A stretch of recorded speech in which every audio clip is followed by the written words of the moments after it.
কাদিয়ানী কাফের। আমরা বলতে চাই যে আমরা নবীর পরে নবী নাই, নবীর দরজা বন্ধ, কিন্তু মির্জা গোলাম কাদিয়ানীদের উদ্দেশ্য করে আমাদের নবী বলে গিয়েছেন লা নবিয়্যা বা'দা, আমার পরে আর কোন নবী আসবে না, নবীর দরজা বন্ধ। কিন্তু তারা বলে যে হ্যাঁ মুহাম্মদ হলেন সর্বোত্তম নবী, কিন্তু সর্বোত্তম নবী কিন্তু শেষ নবী না। ওরা ভাবে যে মির্জা গোলাম কাদিয়ানীর উপরে ওহী নাযিল হয়েছে, বলেন না নাউযুবিল্লাহ।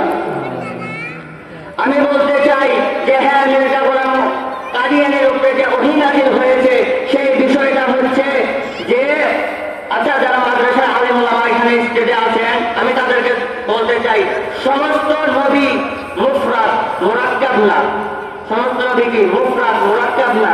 আর যারা স্কুল ইউনিভার্সিটির ছাত্ররা আছেন তাদেরকে বলতে চাই সমস্ত নবীর নাম হচ্ছে একক শব্দ, সংযুক্ত কোনো শব্দ নাই। আদম, ঈসা, মূসা, মুহাম্মদ, তারপরে কি ইদ্রিস,